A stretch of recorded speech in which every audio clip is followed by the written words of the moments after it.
وعن ابن خلدة أنه قال لربيعة بن أبي عبد الرحمن إني أرى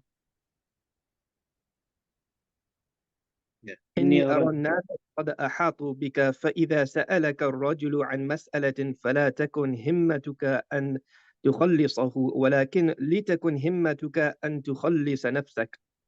This is important. Ibn Khaldah, who was a great Imam al-Faqih, he says that Imam Rabi'a bin Abi Abdurrahman was asked, أنه قال, that he said to Rabi'a bin Abi Abdurrahman. Rabi'a is the famous Maliki scholar, Rabi'atul Ra'i, they used to call him, the student of Imam Malik. Al-Imam al-Faqih, فقيها عالما حافظا للفقه والحديث. He was called Rabi'atul Ra'i. Sorry, he was a teacher of Imam Malik, not student. You know, Imam Malik says, I learned a lot from Rabi'a. His mother, when he was young, Imam Malik said, my mother used to, كانت أمي تعممني. She used to place the amama turban on my head. وتقول لي اذهب إلى ربيعة. Go to Rabi'a.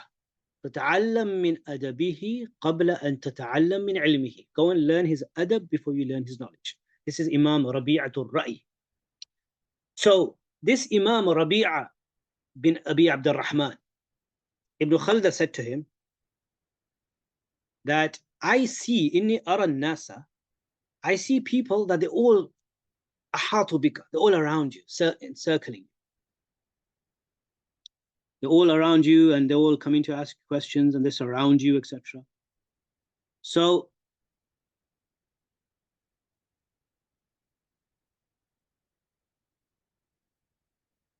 he said to him that, look, I see people all around you, circling you. So when a person asks you a question, لا تكن همتك, don't make your main aim to free him, make things easy for him. Rather, your main aim, your himmatuka, your aim, objective, goal, purpose, your main sort of objective should be you free yourself. This is really amazing. You know, this happens quite a bit today in this day and age, that people think that when people ask questions, our main job is to try to give ease. Ease is not a Sharia, source of, it's not Quran, Sunnah, Ijma', Qiyas and Rukhsa. Some people, this is how they start off with. That I have to, when someone asks me a question, my job is, answering questions is basically how to give someone an easy ruling. That's not the objective. If it comes in the middle, then fine, but that's not how you approach it. That's not how you approach it. All this fatwa, it's not based on that you start off with this objective in mind. Your main aim, objective, goal, reasoning is to take someone out from some difficulty, some hardship. So he said, don't make this as your main objective, to free that person. Rather, تخلص نفسك, free yourself from hellfire, from being questioned from Allah, from your responsibility.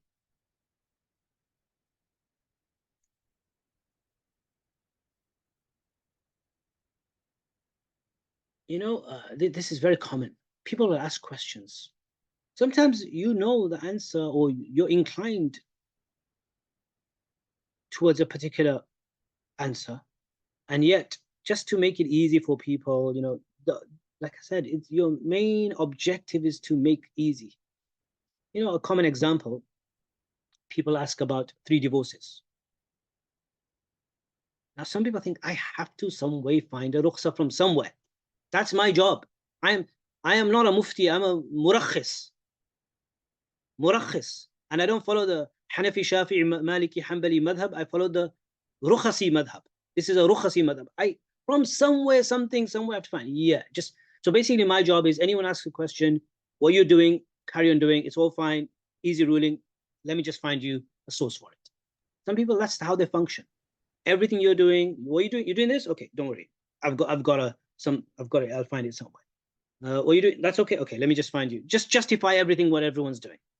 Every easy ruling, you just come to an alim or a mufti, just find some sort of justification, some source somewhere, and they will search everything. I found it there. Okay, there's your reference. Go ahead, carry on. This is not how it's supposed to be. So, you know, 3 talaqs, for example. Hanafi, Maliki, Shafi'i, Hanbali. I've got a whole answer on the website. All the madhabs are clear that if a man gave 3 talaqs, even though it's haram and it's talaq al-bid'ah and it's sinful, you know, he said it clearly in 3 goes, you know, 3 times. He gives her talaq, he gives her talaq, he gives her talaq, or he says talaq, talaq, talaq. Going to all 4 madhabs. And you're following a particular madhab, that's your, you know, it's different if somebody, you know, learned from their teacher, like Imam Ibn Taymiyyah's opinion was that it was 1, and that was their teacher, and they learned it, and they believed that before somebody asked a question. That's different. But in this case, it's like you are following this, but somebody, especially if it's a friend or a relative or someone like a mate or somebody, like people think this is all like based on, you know, connections, or sometimes people even, because this person's rich, that's really bad, because this is now dunya based. Like the guy will give me hadiyas or will give me money. That's why the etiquettes are coming later. We're going to talk about all of this in a lot of detail. That a person answering questions, the mufti should never take a hadiyah from someone who's asking the question. Maybe on another occasion somewhere else, but not when you're asking the question. Like they answer, when someone comes to ask, says he's a hadiyah, not this time. Because your answer should not be motivated or influenced in any way, shape or form by money or by hadiyah, by gift or whatever. So some people think like, you know, it's based on connections, friendship. Like I heard Sheikh Mufti Taqi Uthman Hafidhullah once said as well in class, that once somebody from his relatives asked him a question. This was when we were studying with him. He said this 20 years ago, that somebody asked him a question from the relatives and talaq was done. It was, you know, it had occurred. The question was about whether divorce occurred. And he asked him the question and he said, yeah, based on what you're saying, talaq is unfortunately occurred. So the relative turned around and said, I've never asked him ever for a favor in my life. One time I'm asking him something, he doesn't even think about our connection in the family. One time I'm asking him something and didn't even help us even. He went to tell the family members. Once I'm asking him for a favor, it's not in his hand, it's not in his control power. It's not based on whether your family member or relative or your own son, your own self. So some people just want to free other people. لا تكن همتك أن تخلص. And one other thing here, brothers and sisters. I tweeted about this once. That, you know, some people, their answers are motivated. Why they do this, تخلصه, like giving people easy rulings, it is because generally the masses prefer and love and like those who give easy rulings. The mutasahil, the one who is lenient, the da'is, the imams, these guys are like modern scholars, good.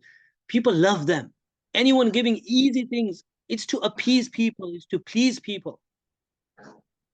This is very common. I actually wrote a whole post on this. I wrote a tweet and then I explained it as well. I can't remember when. That your answer, your fatwa, your ruling, your Islamic opinion, your, you know, expression should not be based on the fact what pleases people. There's a hadith coming that when you do things for people to please them, whereby you're displeasing Allah, a time will come that these same people will turn against you. So a lot of people, they are motivated to give an easy answer based on what? Because people will love, people will like. Because people like the one who gives a lot of rukhsa, they become popular. Because that's what people want. You're giving people what they want. This mufti, like, it's a bit too extreme. I like the easy, you know, the cool mufti, the one who's like giving you all the good, you know, sweets. The one who's giving you medicine, nah, you don't want to go to him. You want someone who's people like those who give them easy fatwa. But I added to that as well in my tweet, I remember, I said, there's another. This is all spiritual diseases. It's love of fame, love to be loved, the love for being loved, the love for being liked, the desire, the love for being popular, so that people like you. It's a spiritual disease. On the other hand, I also said this, there's another. Shaitan is, this is why Talbisu Iblis, the book Ibn al-Jawzi wrote, all the different, you have to understand Shaitan, his mechanism and his tricks, how it works. So he'll attack some people in this way. Well, on the other hand, there are some other people, this is also a spiritual disease. They will always want to give strict, harsh fatwa. Always want to give strict, difficult, harsh fatwa. Why? So that people think they're pious. This happens a lot as well in our communities. That's also dangerous. It's like, alhamdulillah, our sheikh is taqwa, he has taqwa. Our sheikh is muttaqi. Like, especially if there's a difference of opinion, okay? I always say to the students that if there's a genuine difference of opinion, classical example, I gave you last week the same example, pictures, videos, digital pictures.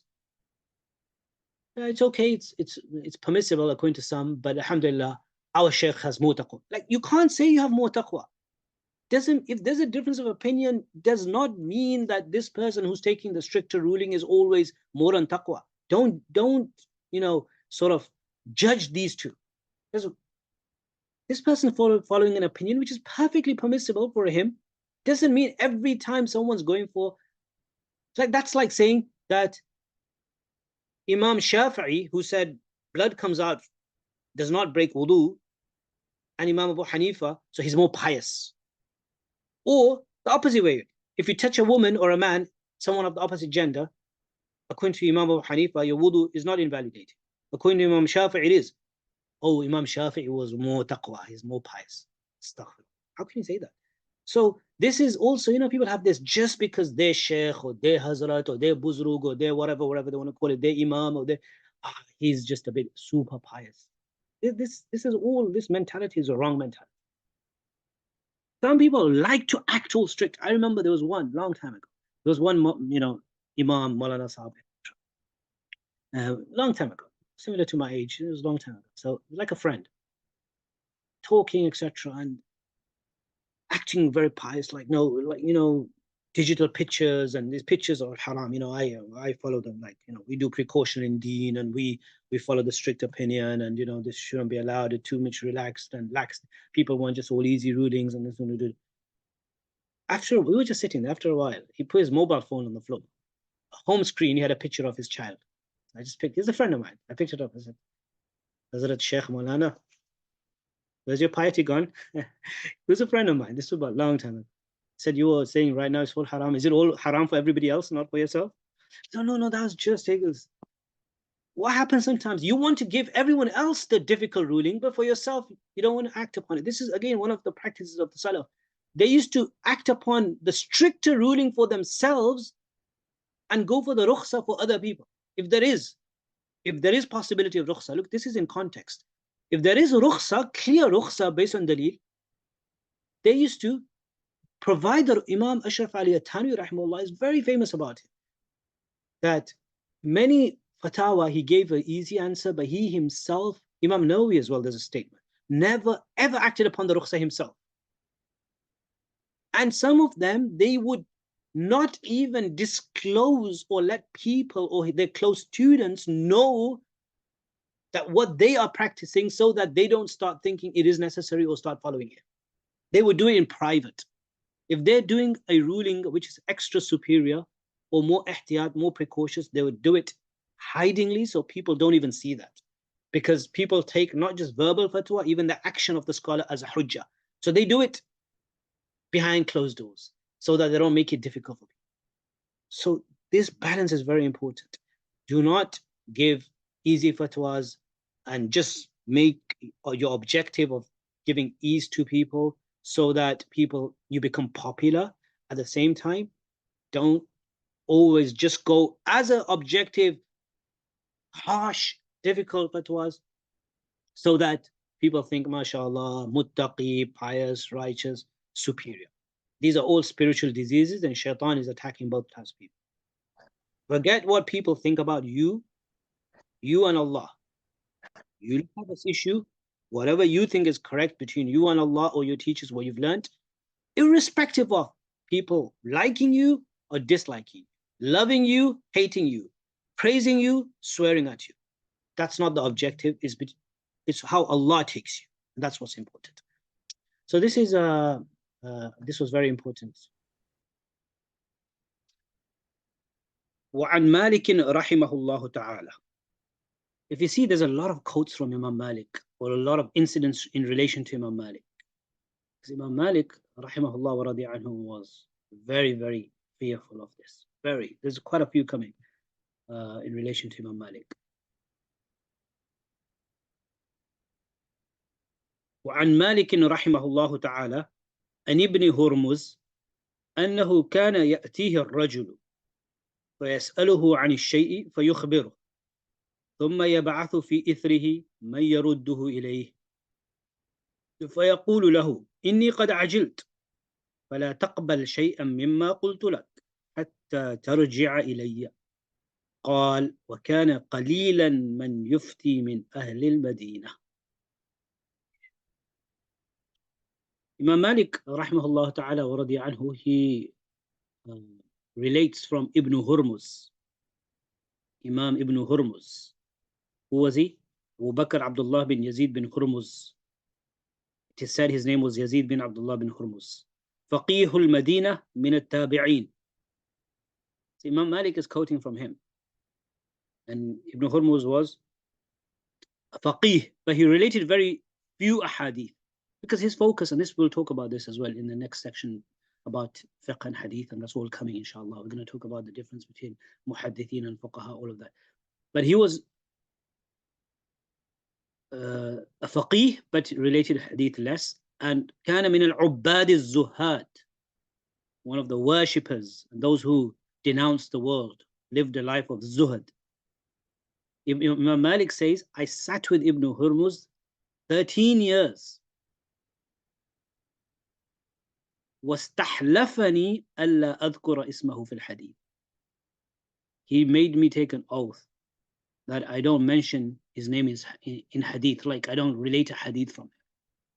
Fearful, scared.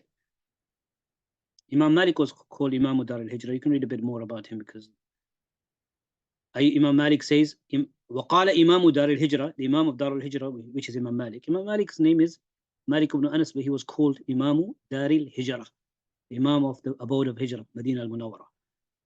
كنت أحب أن أقتدي به. I used to love to follow him. And a few more things that Imam Malik says about him. Passed away in 148 Hijri. Rahimahullah ta'ala. So Imam Malik quotes from Ibn Hurmuz that sometimes a person used to come to him and ask him about something. So he would inform him, answer him, give him the answer. After that, he would send ثُمَّ يَبْعَثُ فِي إِثْرِهِ, in his footsteps, like send someone behind him, that go and find that person again. And he used to say to him that إِنِّي قَدْ عَجِلْتُ, I hasted, I hastened basically in giving you the answer. Therefore, don't accept anything from what I've told you until you resort back to me, refer back to me at a later date. But whatever I told you, all cancel. Subhanallah. وَكَانَ قَلِيلًا مَنْ يُفْتِي مِنْ أَهْلِ الْمَدِينَةِ. He was a faqih, related hadith very less, but even in fatwa, he was from the people of Medina, somebody who used to give very less fatwa, leave it to others to give the fatwa. This is the caution or his fearfulness that he had. Now look, this particular quote, there's something that we can learn from here. This is really important as well. that somebody used to come to him, ask him a question. Now, he would answer, and then he would say that maybe I was very quick in replying. SubhanAllah, so many things from here we can learn, so many. First and foremost is never hasten. Never hasten. So many people make a mistake when they hasten, when they quickly, hurriedly answer a question. I mean, I've had this experience for the past 20 years of my life. And before that as well, but properly 20 years, since 2004, I've been asked questions verbally, on the phone, email, etc. So many, literally in my mind, I've got thousands of examples. You know, the phone will come here, and then I've thought, okay, yeah, I am like 99.97% sure. But there is that slight feeling that maybe, and I will just say, okay, you know what? I just need to double check. I remember there's one example once that I gave an answer on the phone, and then I was thinking as soon as I put the phone down, and then I said, I wish before, because I used to have I still have a 1 hour phone line, but it was another time it was 2 hours. This was a good 10, 15 years ago. And I remember back in those days, I don't know if you still use this in the UK, we press the last call, you press 1471 and it gives you the number. This was in 2006 or 7. And as soon as the person put the phone down, and then I thought, wait a minute, I think maybe, did I make a mistake or something? And then I quickly picked the phone up before the next person phones, because if the next person calls, then alas, that person's gone off the radar, and I am lifetime of sin. You're scared. So I quickly put the phone and engaged before I wanted to check for, and then see if I have made the mistake, then call that person back. So I just put the phone like unengaged, and I quickly went and checked, double checked, and as far as I remember, it was okay, but there was something extra, just one bit that I had to just clarify. And then I did that 1471 and the person's number. The last person to call your number, the last person to call your number was such and such. And then I called him back, the brother. Numerous examples. And this is why never hasten. Forget what people will think. Like, look, all these people, Imam Malik and others are saying, I don't know, I need to check, it's okay. This shows that you are careful with your deen. You know, the awam, they don't understand. You know, the real sign of someone's knowledge, of someone's deep insight, of someone's profound understanding is that they're not always answering questions all the time. Every question they get asked instantly, straight away. Whoever answers every question is a majnoon, as we read the quote, it's coming. But unfortunately, sometimes there's this embarrassment because the awam think like, oh, how do you know? Like, aren't you a mufti? Aren't you an alim? Aren't you a scholar? Aren't you a sheikh? Aren't you an imam? Like, how do you know? Let them think what they want. Let them think what they want to think. We have to be careful about our akhirah between us and Allah subhanahu wa ta'ala. This, I was saying that people, the general public, they might think that how can you not know if you're an alim, if you're a sheikh? Let them think what they think. Never hasten. So the first lesson we learn from here is never hasten, never hurry, never rush to answer a question. Unless we are absolutely 100% sure we know the answer, only answer. Otherwise, you say, look, I need to check. I need to double check. I need to double check. You can just say, look, I do know, but don't say, look, this is the answer, and then hopefully this. No. I need to double check. And take their phone number. ثُمَّ يَبْعَثُ فِي إِثْرِهِ. You know, you're sending someone in to find the person. Take the phone number. Don't do this mistake that you give them the answer and then take the phone number, because they could change their phone tomorrow, or their phone, you can't locate them. Never make that mistake. Look, this is the answer. But you think in your mind that, you know what, I'm just gonna just give me your number anyway, email number, etc. And then I'll check. And if I'm wrong, if I made a mistake, then I've got his or her contact details. No. Never make that mistake. I kind of made once that mistake, but alhamdulillah, then afterwards I did locate them. And forget myself, Sheikh, our author, Shaykh al-Islam, Mufti Muhammad Taqi Usmani hafidhahullah, he mentions a story which is mentioned in many times. In the same Usul Ifta class, he told us when we were studying with him. I remember the story. And he's mentioned it somewhere else as well.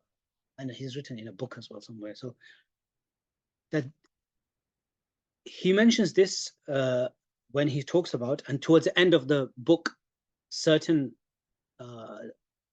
etiquettes of answering questions. And one of them is that a mufti should never answer a question where he is not in a balanced state of mind.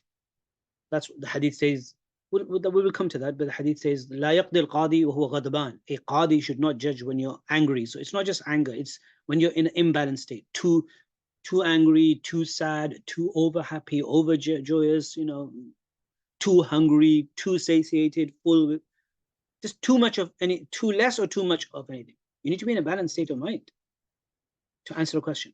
So he said that he made a mistake, which was that it was only 2-3 days after his beloved father, the Grand Mufti of Pakistan, the Shaykh of our teachers, Mufti Muhammad Shafi' rahimahullah, the author of Ma'arif al-Quran, he passed away. And if you read, you know, Mufti Taqi Uthmani's relationship connection with his father, he's written a whole book, My Father, My Shaykh. It's absolutely amazing. So he was in a, of course, we all would be in that state.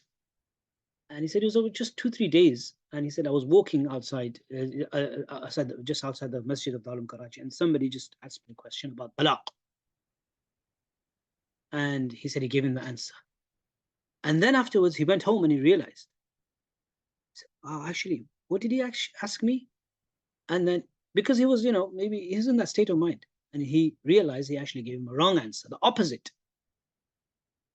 He mentioned this in a story that I don't really recall exactly what the question and answer was, that I told him talaq was done, and then I found out that talaq was not valid, or was it the opposite way around, that I told him that talaq was not valid, but it was actually valid. But it's either way, it was valid or invalid, and that's the mistake he made. And he said, subhanallah, I was already in a bad state of, you know, like in a sad state of mind, and then this, like the whole world fell on me, like, how did I tell this person's And maybe most likely I feel that it was probably he told him that talaq is not valid and talaq was valid. He's going to commit zina and live with his wife. So he was in such a, you know, state. I don't know who the person is. I remember the face. I don't know the name of the person, who he is, where he's from. How will I find this person? Now, Darul Ulum Karachi is a massive, like a institute, like a whole, it's a, what do you call it? Like a campus, like a massive area. In there, there's a masjid and there's different areas. And people, there's 2 main gates. People from outside, now there's a lot of security, but people from outside the 2 villages, they come inside to offer salah in the masjid. So this brother was somebody who came from outside. Now so he said, I asked people, you know, try to describe this person, this tall, hairs like this, do you know, someone said, yeah, he regularly comes to the masjid here in this salah, maybe dhuhr or asr. Every day I told some students, told friends, people tried to locate, couldn't find him, 3-4 days. Then somebody said that he doesn't come to the masjid here too often, but he lives in the town, the village, which is just outside.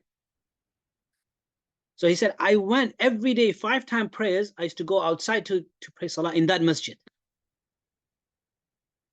First day, Fajr, Dhuhr, Asr, Maghrib, Isha, I prayed salah in that masjid. Second day. Third day, in one of the masjids, I saw him and he said, I rushed and I grabbed him and, like, you know, I've got hold of something, a big burdens off my head.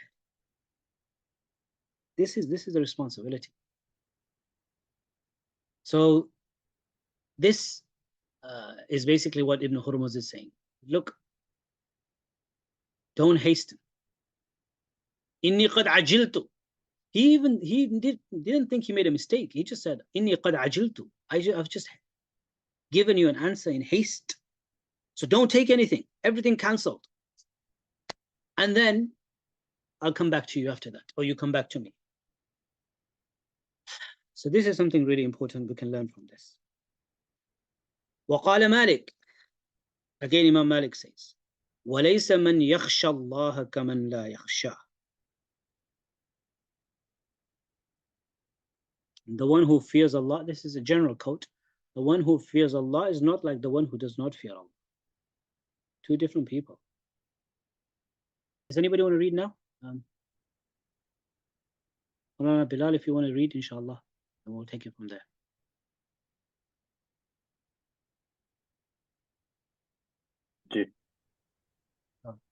بسم الله الرحمن الرحيم. وجاء عن أبي سعيد عبد السلام الملقب بالسحنون إمام المالكية وصاحب المدونة أنه قال: أشقى الناس من باع آخرته بدنياه وأشقى منه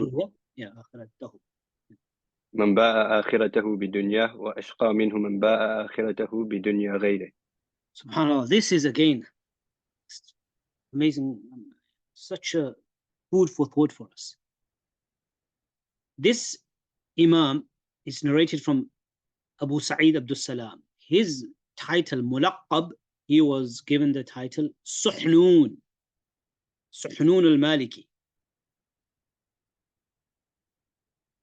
He says here at the bottom, Suhnun طائر حديد لقب به لحدته في المسائل. Because this was a laqab given to him because he was very sharp in Masail. So Suhnun al-Maliki, he's the Imam al-Malikiyya. He's one of the top Imams. He's a student of Imam Malik. And Sahib al-Mudawwana, the one who narrated the Mudawwana from Imam Malik. And there's more things about him as well. If you see at the bottom, this is our friend Maulana Shakir, mashallah, put a lot of these things at the bottom.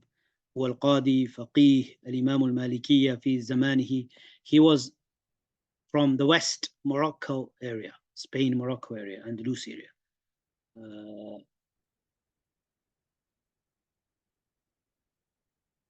There's books written about him as well. So Imam Suhnun al-Maliki, he says, Ashqa nasi, the most evil or the most unfortunate of the people is the one who sells his akhirah for his in return for dunya. Sells his what? Akhirah for the dunya. We know this. Someone who sells their akhirah for the dunya, meaning you miss out in the akhirah. You've given up your akhirah for dunya. In other words, we know this, what this means basically, that somebody commits a sin or somebody for the sake of gaining something in this world, they're foregoing and forsaking the akhirah, paradise, Jannah, the pleasure of Allah. So that's bad, we know that.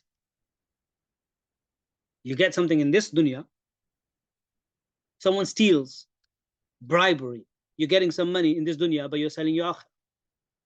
That's clear, everyone knows this. But this point, وَأَشْقَى مِنْ, and the one even more evil and the more unfortunate than even this person is the one who sells his akhirah, but not for your dunya, for somebody else's dunya. Just this part, we can give a 1 hour talk on this, honestly. How many different ways, generally in people's day-to-day lives. In the first one, it's bad as it is, but at least you're getting something in the dunya. You stole money, or somebody bribed another person, usurped someone's wealth, falsely snatched someone's stuff, basically got a gain in this world. It's bad as it is.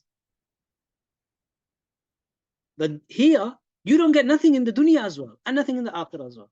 You're selling the akhirah, the person is selling his akhirah, but for somebody else's dunya. Thousands of examples. Sometimes it's the children. How many parents sell their akhirah for the dunya of their children? They don't get nothing. They're just doing things for their children. They don't get nothing.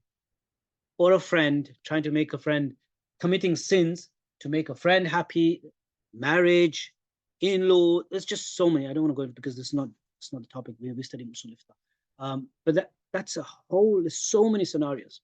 Just one point here is that this is like, you don't get nothing. La fi dunya wa la fil akhirah. Neither here, nothing, neither. This is similar to sins. I mean, this is a sin, so not similar to, but we can generalize it to all the different types of sins, because there's two types of sins. There's one type of sins where someone gains something in the dunya. You get something pleasurable. You know, there's some pleasure, apparent pleasure. Someone commits zina, for example. They got something, they got their pleasure, they got their sin. Someone, you know, committed some other haram, ate some haram food. They got something. But then there are other types of sins. Mufti Taqi Usmani's father has a book, as far as I remember, it's him who wrote the book, in Urdu, called Gunahe Be-Lazzat, and non-pleasurable sins. So then there are other types of sins where you're doing a sin, but you're not getting nothing. The person is getting nothing in this dunya as well. Non-pleasurable, like, what are you gaining? You're not gaining anything. If you wanted to commit a sin and sell your akhirah, then at least get something in this dunya. But and he's got a list of sins where people do not even gain anything in the dunya, and they are committing a sin. And this is where you missed out. Here you missed out there. It's worse. It's worse. So this, okay, we need to move quickly because we're going very slow today. How does this happen? The worst, just quickly. So this is worse, where someone is selling their akhirah and not gaining anything in the dunya. They're selling it for somebody else's dunya. What does that mean in the context of our discussion? Is that someone comes and asks you a question and you're giving them a fatwa to make life easy for them, just because, you know, whatever, you know. So you're giving them benefit in the dunya. But because you've given them the wrong answer, you've got nothing. You've gained nothing. You've gained nothing. You said this is halal to eat. Unless he comes and gives you half of the sweets, but he's not, can I eat this chocolate? If he gives you one chocolate, then you've gained something as well, the haram chocolate. But yeah, it's halal for you to eat, enjoy it. He's going to sit there, relax with his cup of nice, you know, latte or coffee and have that chocolate and eat it every day. And you're not enjoying it, and you've got the sin. You've sold your akhirah for his chocolate pleasure. So this is just doesn't make sense. Next quote. قال الحافظ ابن الصلاح رحمه الله تعالى بعد نقل هذا القول: ففكرت في من باء آخرته بدنيا غيره فوجدته المفتي يأتيه الرجل قد حنث في امرأته ورقيقه فيقول له: لا شيء عليك، فيذهب الحانث فيتمتع بامرأته ورقيقه وقد باع المفتي دينه بدنيا هذا. I gave you the example of the chocolate. This is another example. I was going to give this example, but because it's coming anyway, I thought give another different example. After this quote, Ibn Salah, rahimahullah, the great muhaddith, Usul of hadith imam, after quoting this statement, he said, I thought about the person who sells his akhirah in return for someone else's dunya. Who could he be? فَوَجَدْتُهُ الْمُفْتِي. I found that this is the person answering the question. Alim, Imam, Mufti, whatever. A man sometimes comes to him who has taken an oath in relation to his wife or his slave girl, meaning he takes an oath, or he's given him talaq, for example, or he's taken an oath that he will never, engage in intimacy with her, etc. And he says, it's okay, no problem. La shay alayka. Don't worry. You can just say that the simple way is that he gave a man gave his wife talaq, and you told him it's okay, no talaq, it's fine. He gave 3 talaqs. It's okay, it's not done, it's okay. Somebody was asking, a lot of people ask this question, why do we make it easy for, like, he's going to enjoy his intimacy with his wife. Why are we so worried and bothered about this man and his wife enjoying themselves? Of course, we try to help, but we say, okay, there's no talaq. The hanith goes away, And yatamatta'u, he enjoys his wife or his raqiq, his slave girl or whatever, all his life, in the bedroom and outside the bedroom. And this mufti sitting in Darul Ifta, just he sold his akhirah for that person's dunya. So this is another example.